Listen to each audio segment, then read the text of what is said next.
Hello my dear students, welcome to total schooling YouTube channel. मैं तरुण कुमार आपका स्वागत करता हूं। एक्सरसाइज 2.2 के सेकंड पार्ट में पहले 5 क्वेश्चन हमने लास्ट वीडियो में देखे थे। आज हम अगले क्वेश्चंस देखेंगे। तो सबसे पहले क्वेश्चन नंबर 6-7 से स्टार्ट करते हैं। आई थिंक 6 क्वेश्चन हमने लास्ट क्लास में देख लिए थे। 5 देखे थे। 6 क्वेश्चन से स्टार्ट करते हैं। सम ऑफ 3 कॉन्जिक्यूटिव मल्टीपल ऑफ 8। तो मैंने आपको बच्चों लास्ट क्लास में समझाया था कि जब भी किसी भी चीज के मल्टीपल होंगे, मल्टीपल्स 8 के होंगे, तो नंबर को 8 के इंटरवल पे एज्यूम कर लेना। जैसे फर्स्ट नंबर अगर x है तो अगला 8 का मल्टीपल क्या होगा, x प्लस 8। और इसके बाद अगला मल्टीपल 8 का कब होगा, x प्लस 8 में एक और 8 ऐड कर देंगे तो वो बन जाएगा x प्लस 8 और वो बन जाएगा 16। ठीक है, तो यानी कि अगर यही कॉन्जिक्यूटिव मल्टीपल ऑफ 9 होता तो पहले हम x मानते, फिर x प्लस 9 बोलते, फिर x प्लस 9 प्लस 9 मतलब x प्लस 18 हो जाता। और इन्हीं तीनों का sum x plus 8 plus x plus 16, इन्हीं तीनों का जो सम है वो 888 दिया हुआ है। और मैं सॉल्व कर लूँगा, x सारे ऐड हो जाएंगे, 3x 8 एंड 16 ये ऐड होके 24 बन जाएगा, इज इक्वल टू 888।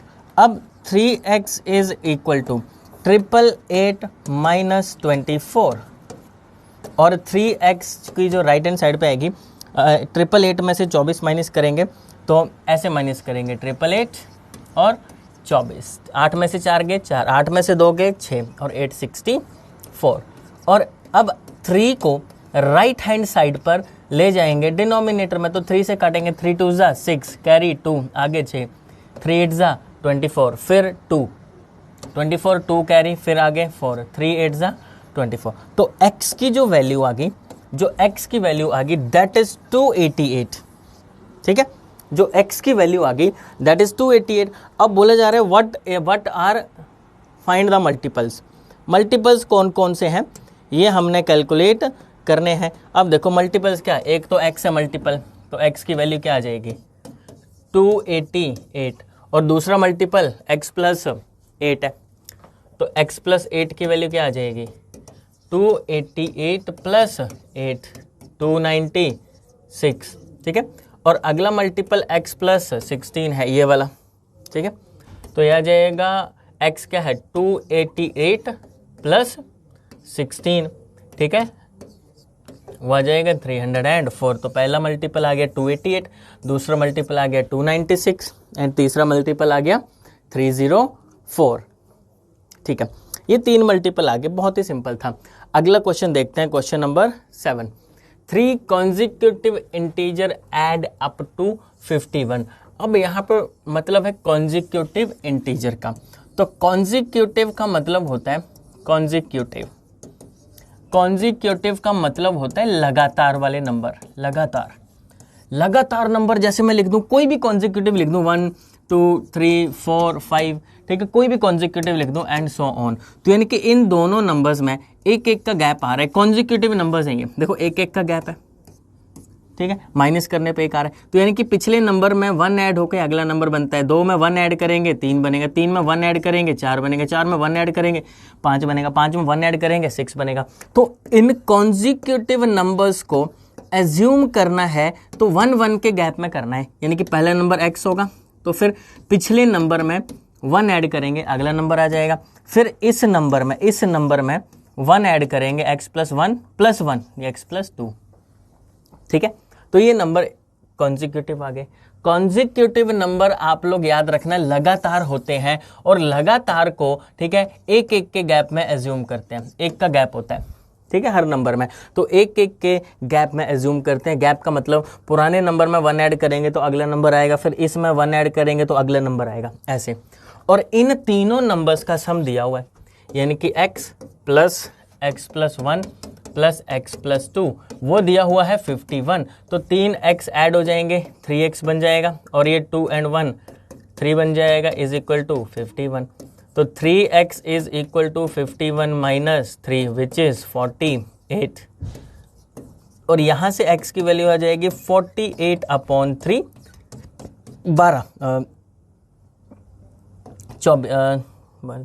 16 आएगी, सॉरी, ठीक है। यहां से आ जाएगी x की वैल्यू 16, ठीक है। तो x की वैल्यू 16 आ गई, तो what is first number? First number तो x है ये, तो ये 16 आ गई। अगला नंबर क्या है? 16 + 1। अगला नंबर क्या है? 16 + 2, तो यानी कि 16, 17 और 18। ये आगे 3 नंबर, तो ठीक है। तो ये वाला क्वेश्चन देखते हैं। 3 कॉन्जिक्यूटिव इंटीजर्स। अच्छा, कॉन्जिक्यूटिव इंटीजर मैंने आपको बताया ऐसे नंबर जिन नंबर्स में गैप जो है वो 1 1 का हो, मतलब पिछले नंबर में 1 ऐड करने पर अगला नंबर आ जाता है, दैट इज कॉन्जिक्यूटिव इंटीजर। तो फर्स्ट कॉन्जिक्यूटिव इंटीजर x मान लें, तो अब x में 1 ऐड करेंगे, x + 1 आ गया सेकंड कॉन्जिक्यूटिव इंटीजर। अब इस नंबर में x ऐड करें, 1 ऐड करेंगे तो x + 2 हो जाएगा। x + 1 में देखो ना, x + 1 में 1 ऐड किया तो x + 2 हो गया, ठीक है। तो ये हमने देखना है, ये नंबर मेरे एज्यूम हो गए। तो अब आगे क्वेश्चन में क्या बोला जा रहा है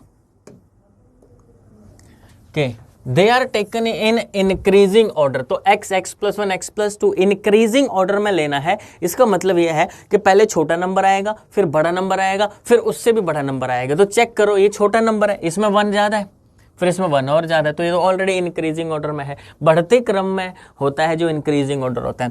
तो बोला जा रहा है दे आर मल्टीप्लाइड बाय 2, मतलब फर्स्ट नंबर को 2 से मल्टीप्लाई कर दिया और सेकंड नंबर को 3 से मल्टीप्लाई कर दिया एंड फोर्थ नंबर को, तीसरे नंबर को 4 से मल्टीप्लाई कर दिया, ये लिखा हुआ है। And they add up to 74, और उनका सम 74 होता है, ठीक है। ये है क्वेश्चन। अब देखो हमने क्या करना है, सॉल्व कर लेना है इसको। सबसे पहले आ जाएगा 2x प्लस, पहले 3 को मल्टीप्लाई करेंगे x के साथ 3x, फिर 3 को मल्टीप्लाई करेंगे 1 के साथ +3 प्लस, फिर 4 को मल्टीप्लाई करेंगे x के साथ 4x, फिर 4 को मल्टीप्लाई करेंगे 2 के साथ 8 = 74, ठीक है। तो यानी कि अब x को अलग से ऐड कर लेंगे, ये 3 and 2 5, 5 and 4 9, 9x, और बिना x वाली टर्म्स को आपस में ऐड कर देंगे। चेक करो, 8 and 3 11 = 74 राइट हैंड साइड पर है। और ये 9x 11 उधर माइनस हो जाएगा, 74 - 11, और 9x = 63, और x की वैल्यू 63/9 और विच इज 7। तो यानी कि x की वैल्यू जो मेरे पास आ गई वो 7 आ गई। अगर x की वैल्यू 7 आ गई तो मेरे पास नंबर्स क्या आ जाएंगे, देखना ध्यान से। तो नंबर्स आ जाएंगे, ये थे नंबर्स मेरे पास। तो पहला नंबर x है, तो x क्या है 7। अगला नंबर x + 1 यानी कि 7 + 1 8। अगला नंबर x + 2 यानी कि 7 + 2 9। ये नंबर आ गए मेरे पास 7, 8 and 9, ठीक है। क्वेश्चन नंबर 9 देखते हैं अब, ठीक है। आई होप आपको समझ आ रहा होगा। The ages of Rahul and Harun is in ratio 5:7। तो यानी कि राहुल की जो एज है और जो हरुण की जो एज है,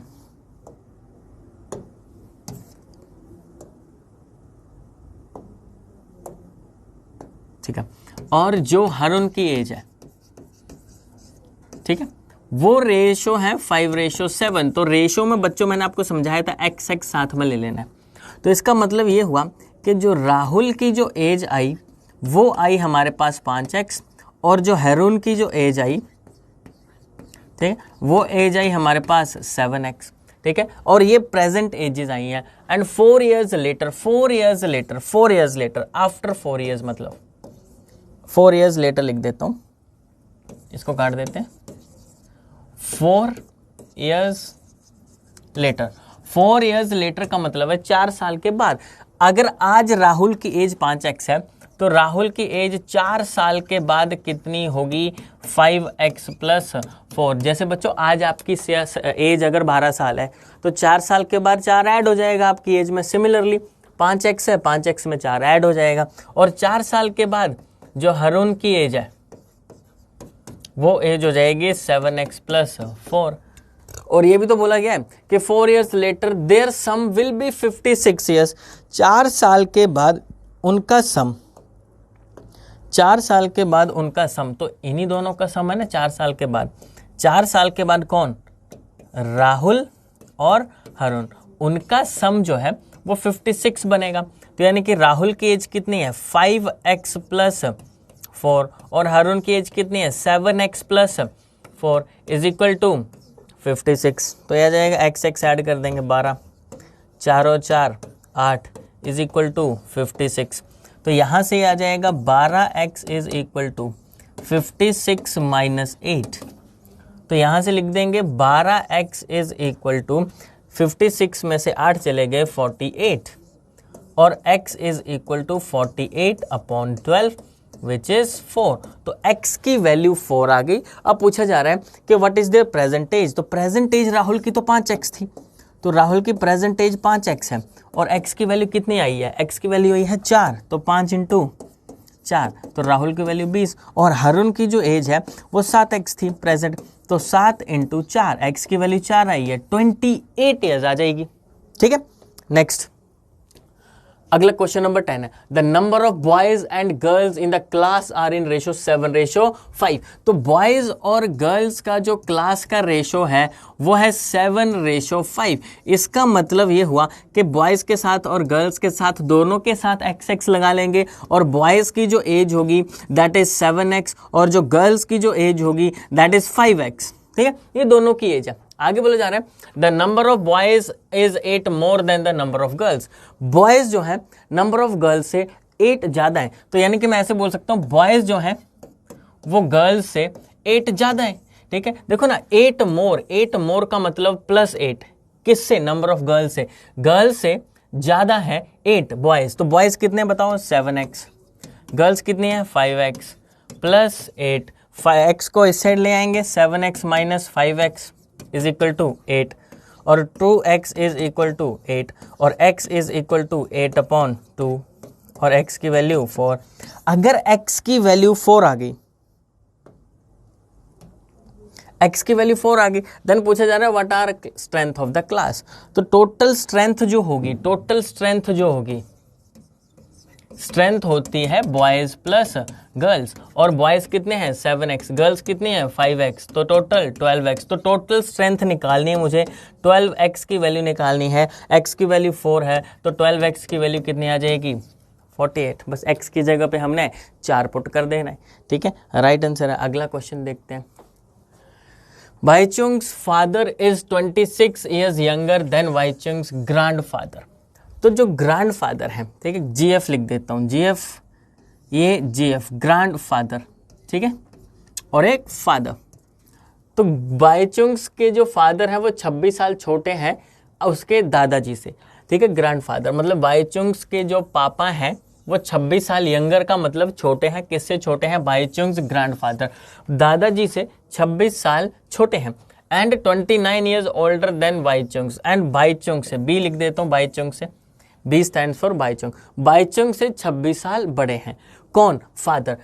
फादर जो है, मेरी बात समझना, फादर 26 साल छोटे हैं बाईचुंग्स से, बाईचुंग्स के फादर से, बाईचुंग्स के दादाजी से, sorry, and 29 years older than Baichung. अगर बाईचुंग, ठीक है, मतलब ऐसी बात है कि बाईचुंग्स की वैल्यू अगर x है, मान लो बाईचुंग्स की एज अगर x है, तो बाईचुंग्स के जो पापा हैं, ठीक है, that is 29 years older than Baichung. तो मैं अगर आपको रिलेशन बताऊं कि जो बाईचुंग्स के जो फादर हैं, ठीक है, वो छोटे हैं, किससे छोटे हैं, ठीक है, बाईचुंग्स के ग्रैंडफादर से, ठीक है, छोटे हैं वो, ठीक है, और बाईचुंग्स के जो फादर हैं वो बाईचुंग से बड़े हैं।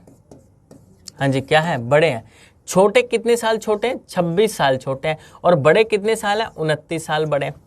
ठीक है, तो मैं अगर ऐसे बोल दूं कि बाईचुंग्स की एज अगर x साल है तो फादर जो है, ठीक है, फादर जो है वो आ जाएगा हमारे पास x प्लस 29, क्योंकि बाईचुंग्स के, अगर बाईचुंग की एज अगर मैं x मान लूं, अगर आप ध्यान से समझो इस क्वेश्चन को, बाईचुंग की एज अगर मैं x मान लूं, बाईचुंग की एज अगर x मान लूं, तो 29 साल बड़ा कौन है, फादर बड़े हैं, तो x प्लस 29 हो जाएगा। ठीक है, अच्छा अब फादर 26 साल छोटे हैं, फादर 26 साल छोटे हैं किससे, ग्रैंडफादर से। ठीक है। छोटे का मतलब क्या होता है कि ग्रैंडफादर बड़े हैं, ग्रैंडफादर बड़े हैं। अगर सोचो फादर छोटे हैं ग्रैंडफादर से, ठीक है, तो इसका मतलब यही हुआ कि फादर जो है वो 26 साल छोटे हैं ग्रैंडफादर से, तो ग्रैंडफादर फादर से 26 साल बड़े हैं, ठीक है। हाँ जी, क्या है, 26 साल बड़े हैं। तो यहाँ पे मैंने एज्यूम कर लिया x प्लस 29 प्लस 26, ठीक है। तो ये तीनों की एज एज्यूम कर ली हमने। हाँ जी, किसकी एज एज्यूम कर ली, तीनों की एज एज्यूम कर ली मैंने, ठीक है। बाइचुंग को मैंने x मान लिया। हम किसी को हम अलग अलग तरीके से एज्यूम कर सकते हैं, वो आपने सोचना नहीं है। हम फादर को भी x मान सकते हैं, ठीक है। हम ग्रैंडफादर को भी x मान सकते हैं, ठीक है। हम बाइचुंग की एज को हमने x माना हुआ है। देखो ना, बाइचुंग की एज को x मान लिया, फिर करना आसान हो जाएगा कि जो फादर है वो 29 साल बड़े हैं किससे, बाइचुंग से। लिखा हो ना कि एंड फादर जो है वो 26 साल छोटे हैं बाइचुंग के फादर से। बाइचुंग के फादर, बाइचुंग के ग्रैंडफादर से 26 साल छोटे हैं बाइचुंग के फादर। बाइचुंग के जो पापा हैं वो 26 साल छोटे हैं उनके दादाजी से, और 29 साल बड़े हैं बाइचुंग से, ठीक है। तो बाइचुंग से 29 साल बड़े हैं, तो 29 साल बड़े हो गया।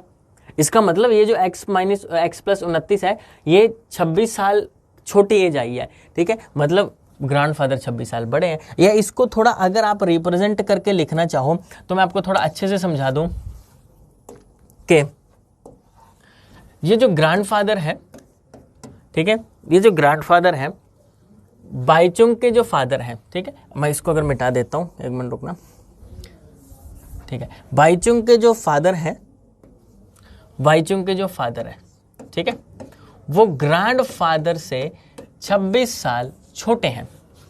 ये है इक्वेशन। तो यहाँ पे ग्रैंडफादर की एज कितनी है, x प्लस 29 हम बना चुके हैं, is equal to grandfather minus 26, 26 इधर आएगा, तो grandfather is equal to x plus 29 plus 26, वही तो आया। या सीधा सोचो, फादर जो है 26 साल छोटे हैं ग्रैंडफादर से, तो इसका मतलब रिवर्स में अगर हम सोचें तो ग्रैंडफादर 26 साल बड़े हैं फादर से, तो वही चीज़ है। तो यहाँ से आ जाएगी एज x प्लस 29, और ये आ जाएगी 55, और ये आ जाएगी x, and sum of their ages, इनकी एज का sum x plus 29 plus x plus 55 plus x is equal to 135 है। अब दोनों को ऐड कर देंगे, 1 2 3, यह आ जाएगा 3x प्लस, तीनों ऐड कर दिए, और बिना x वाले आपस में ऐड कर दें, 9 और 5 14, 5 2 7 और 1 8, 84 इज इक्वल टू 135, ठीक है। 3x is equal to 135 minus 84, 135 है, तो ये आ जाएगा अपने पास 3x इज इक्वल टू 151, और x की वैल्यू 51 अपॉन 3 विच इज 17, तो x की वैल्यू आ जाएगी 17, ठीक है। x की वैल्यू 17 आ गई, तो ये कैलकुलेशंस हैं। x की वैल्यू अगर 17 आ गई तो हमने पुट करनी है what is age each of them. Father की एज x प्लस 29 है, ठीक है। तो जो फादर की एज है, जैसे बाइचुंग की एज x है, बाइचुंग की एज x है, ठीक है, तो वो आ जाए 17। बाइचुंग के जो फादर की एज है वो x प्लस 29 है, विच इज 17 प्लस 29, ठीक है, 46। और बाइचुंग के जो ग्रैंडफादर की एज है वो x प्लस 55 है। x कितना है, 17 प्लस 55, ठीक है, तो वो 72 आएगी, ठीक है, 72 आ गई। तो तीनों की एज आ गई, बाइचुंग की एज 17 आ गई, उसके फादर की 46 आ गई, और इनकी आ गई 72 ग्रैंडफादर की। तो ये बिल्कुल सिंपल एग्जाम्पल, सिंपल क्वेश्चन था। नेक्स्ट,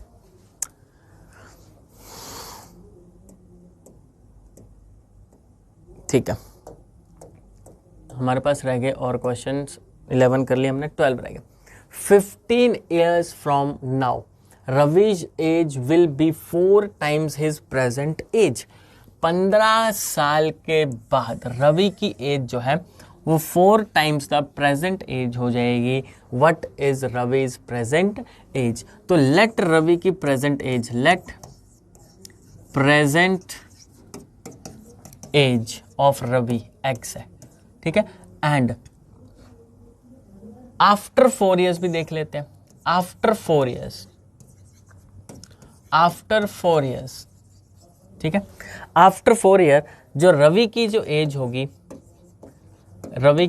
होगी, दैट इज x प्लस 4 हो जाएगी, ठीक है। बट बोला क्या हुआ है कि present 15 years from now, after 15 है, 15 ईयर्स है, 4 नहीं है, 15 साल के बाद रवि की एज x प्लस 15 हो जाएगी, ठीक है। 15 साल के बाद रवि की एज x प्लस 15 हो जाएगी। बट ये बोला जा रहा है कि रवि की एज जो है, रवि की एज, ठीक है, रवि की कौन सी एज, ये वाली age, that will be 4 times his present age. 15 साल के बाद वाली जो एज है रवि की, जो ये 15 साल के बाद वाली एज है, ठीक है, x प्लस 15, रवि के 15 साल के बाद वाली एज जो है ये 4 टाइम्स हो जाएगी किसका, प्रेजेंट एज का। प्रेजेंट एज कितनी है, x। तो यानी कि 15 साल बाद जो रवि की एज है वो पुरानी एज का, प्रेजेंट एज का 4 गुना हो जाएगी। तो प्रेजेंट एज कितनी है, 4 गुना, इसका 4 गुना करेंगे तो ये बन जाना चाहिए। तो ये आ जाएगा, तो ये बन जाएगा x minus x plus 15 is equal to 4x। तो अब मैं इसको ऐसे भी तो लिख सकता हूँ, 4x is equal to x plus 15, एक ही बात है। और 4x minus x is equal to 15, x को राइट लेफ्ट हैंड साइड पे ले जाएंगे। 3x इज इक्वल टू 15 और x की वैल्यू क्या आ जाएगी, 15/3, काट देंगे 5, तो x की वैल्यू बन गई 5। अब पूछा हुआ है व्हाट इज प्रेजेंट, रवि की प्रेजेंट एज, रवि की प्रेजेंट एज x है और वो आ गई 5, ठीक है। रवि की प्रेजेंट एज कितनी है, x, और वो कितनी आ गई, 5, राइट आंसर। अगला, अब नेक्स्ट क्वेश्चन देखते हैं। A rational number is such that when you multiplied it by 5/2 and add 2/3 to it, the product you get is 7/12. The product you get is 7/12. एक मिनट, ठीक है, ये क्वेश्चन है। 7/12 जो है वो एक्चुअली में माइनस का 7/12 है ये, ठीक है, -7/12 है, ठीक है। क्वेश्चन में जो है वो -7/12 है। तो क्वेश्चन हमसे क्या बोलना चाह रहा है, क्वेश्चन हमसे पूछना चाह रहा है कि कोई रैशनल नंबर है, वो इस तरह से है कि जब हम उसको मल्टीप्लाई कर दें 5/2 से, मान लो वो रैशनल नंबर जो है वो x है, लेट नंबर इज x, जब इस नंबर को मल्टीप्लाई करेंगे 5/2 से, तो x को जब 5/2 से मल्टीप्लाई किया and add 2/3 to the product, और 2/3 जब प्रोडक्ट में ऐड किया, यू विल गेट क्या, -7/12, हमें -7/12 मिला। अब मैं ऐसे लिख दूंगा 5x/2 हो जाएगा, ये 2/3 राइट हैंड साइड पे चला जाएगा, दैट इज -7/12 आ गया और -2/3 आ गया, और ये 5x/2 है और एलसीएम आ जाएगा 12, ये आ जाएगा -7, एंड दिस इज 3 4 12 एंड 4 2 8, तो ये आ जाएगा -8। अब आगे सॉल्व करते हैं। 5x/2 इज इक्वल टू -8 और -7 माइनस का 15/12, तो ये कट सकते हैं, 3 5 3 4। तो अगेन मैं यहाँ पे लिख दूंगा 5x/2 is equal to -x/4। अब इसको मैं ऊपर लिख रहा हूँ, x इज इक्वल टू, ये जो 5/2 था मल्टीप्लाई में, ये राइट हैंड साइड में 2/5 बन जाएगा, जब जाएगा तो 5 से 5 कटेगा, 5 1 2, और x की वैल्यू 1 × 1 2 और -1/2। तो x ही तो वो रैशनल नंबर था जो मैंने एज्यूम किया था और मेरे पास आंसर आ गया। अब next,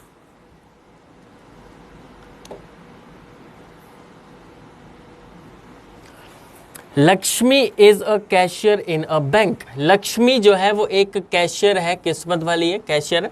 she has currency notes of denominations ₹100। उसके पास 100 रुपए के कुछ नोट हैं और उसके पास 50 रुपए के भी कुछ नोट हैं और उसके पास 10 रुपए के भी कुछ नोट हैं। Ratio of number of these coins are 2:3:5, यानी कि 100 रुपए के 2x कॉइन हैं, नोट्स हैं, सॉरी, हाँ, 50 रुपए के 3x नोट हैं, 10 रुपए के 5x नोट हैं, ठीक है। तो ये नंबर ऑफ नोट्स आ गए, ठीक है, ये नंबर ऑफ नोट्स आ गए। और बोले जा रहे द टोटल कैश जो है, द टोटल कैश जो लक्ष्मी के पास है that is 4 lakh. 4 lakh cash है, how many notes of each denominations. तो मेरी बात समझना, मैंने आपको लास्ट क्लास में भी एक एग्जांपल कराया था जिसमें क्या बोला था, क्वाइन की वर्थ वैल्यू को नंबर ऑफ क्वाइन से मल्टीप्लाई कर देते तो टोटल वैल्यू बन जाती है। सिमिलरली नोट की वर्थ वैल्यू को, ये नोट की वर्थ वैल्यू है 100 रुपीज़, उसको नंबर ऑफ नोट से मल्टीप्लाई कर देंगे 100 इंटू 2x, वो टोटल वैल्यू बन जाएगी 100 की। और 50 इंटू 3x जब मैं करूँगा वो 50 रुपये की टोटल वैल्यू बन जाएगी।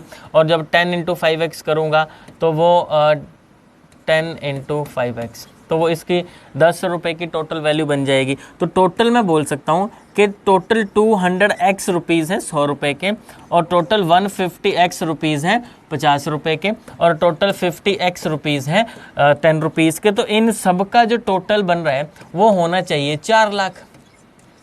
ठीक है, 4 लाख होना चाहिए, क्योंकि 100 रुपीज़ का टोटल 200 बन रहे हैं, एंड 550 का टोटल 150x बन रहा है, और 10 रुपीज़ का 50x बन रहा है। इन तीनों का ही सम जो है वो 4 लाख होना चाहिए।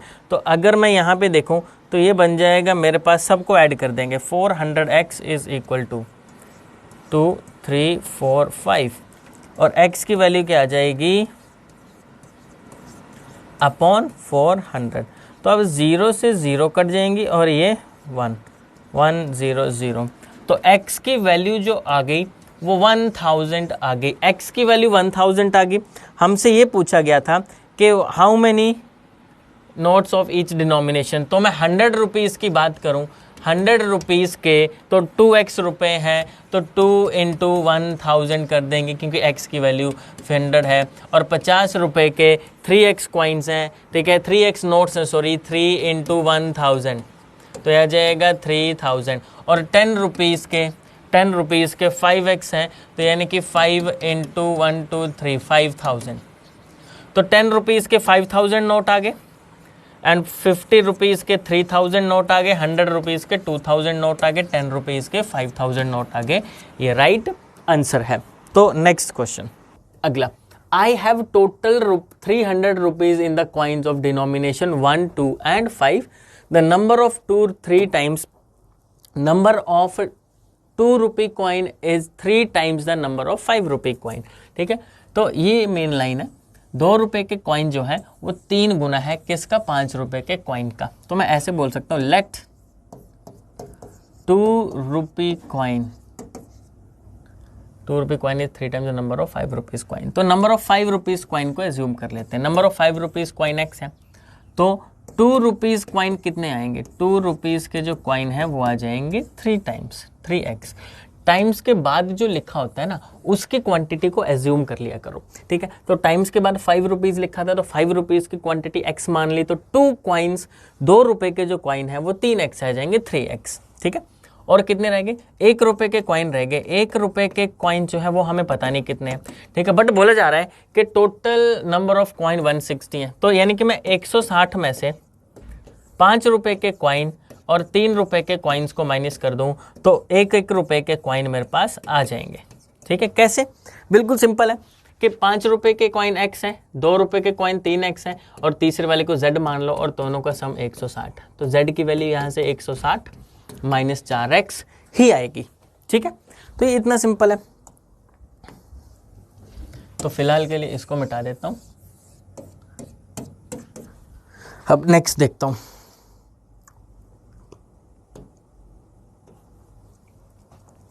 अभी आगे, अब बोला जा रहा how many coins of denomination are with me, कितने रुपए के कॉइन है। अच्छा, बोला जा रहा है टोटल उसके पास 300 इन कॉइन्स, टोटल 300 रुपीज़ है उसके पास, तो यानी कि इन तीनों का मिला के तो 300 बना है। तो आपको अभी पिछले क्वेश्चन में हमने करा कि टोटल कैसे निकालते हैं, हम टोटल रुपीज़ कैसे निकालते हैं, नंबर ऑफ कॉइन्स को मल्टीप्लाई कर देना उनकी वर्थ वैल्यू से, यानी कि 5 रुपये के x कॉइन है तो 5 इंटू x बन जाएगा, प्लस 2 रुपये के 3x कॉइन है तो 2 इंटू 3x बन जाएगा, और 1 रुपये के 160 माइनस 4x कॉइन है तो यह जाएगा 1 इंटू 160 माइनस 4x, और इन सब का मिलाकर ही तो 300 बनना चाहिए, क्योंकि 300 रुपये टोटल है हमारे पास क्वेश्चन में। तो यह जाएगा 5x plus 6x plus 160 minus 4x is equal to 300। तो ये कट जाएगा 6 और 4 6 7x आ जाएगा। तो ये आ जाएगा 7x is equal to 300 minus 160। ये 160 राइट हैंड साइड में चला जाएगा। 7x x को सॉल्व करके 7x आया था, 140 आ गया। और x की वैल्यू 140 अपॉन 7 विच इज 20। तो x की वैल्यू कितनी आ जाएगी? 20। अगर x की वैल्यू 20 है तो हर डिनोमिनेशन के कॉइन आ जाएंगे, ठीक है। 5 रुपीज़ के कॉइन x थे, वो आ जाएंगे 20, और इसके 3x थे, ये 3 इंटू 20 विच इज़ 60, और इसके थे 160 माइनस 4 इंटू 20, तो 1 रुपये के कितने आ जाएंगे? 80, 60 और 20। ये आ गए इनके ईच डिनोमिनेशंस के। अगला, The organizer of an essay competition decides that winner in the competition gets a prize of 100। तो विनर को कितने रुपए का प्राइज मिलेगा? विनर को 100 रुपए का प्राइज मिलेगा, ठीक है। विनर को कितने रुपए का प्राइज मिलेगा? 100 रुपए का। And who does not win, does not win, जो नहीं जीतेगा, does not win, will get prize, उसको 25 रुपए का प्राइज मिलेगा, उसको 25 रुपए मिलेंगे।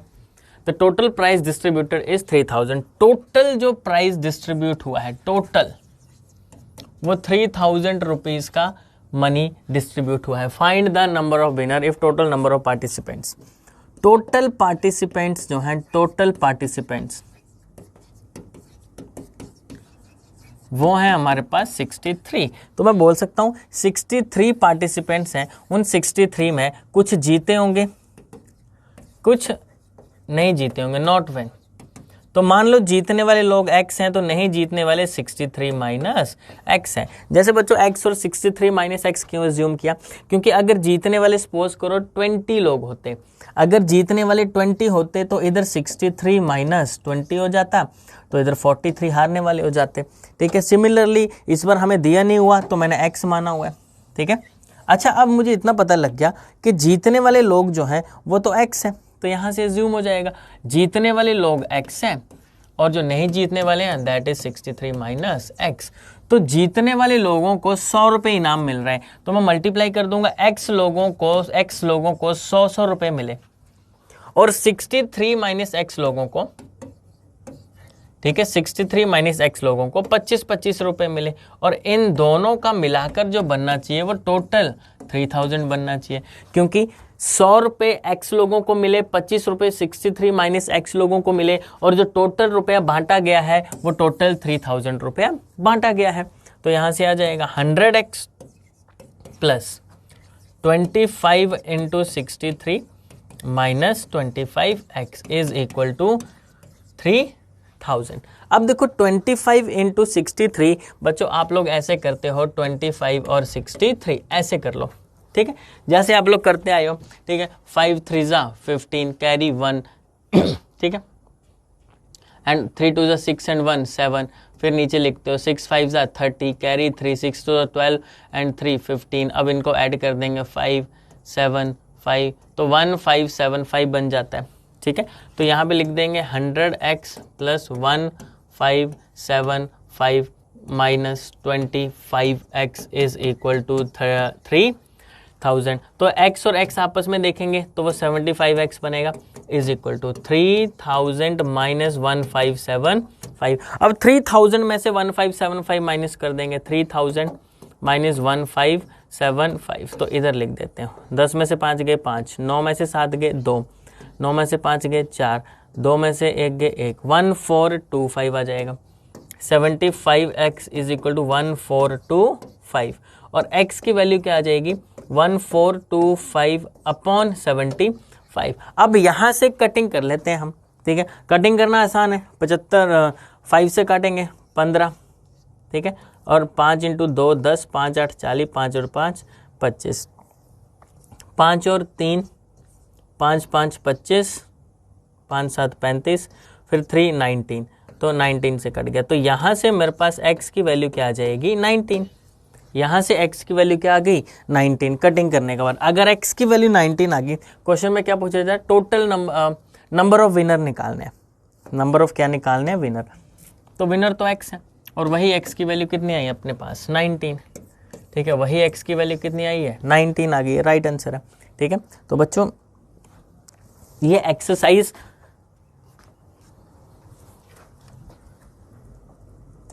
तो बच्चों ये एक्सरसाइज 2.2 कंप्लीट हो गई हमारे पास। नेक्स्ट वीडियो में हम एक्सरसाइज 2.3 भी करेंगे।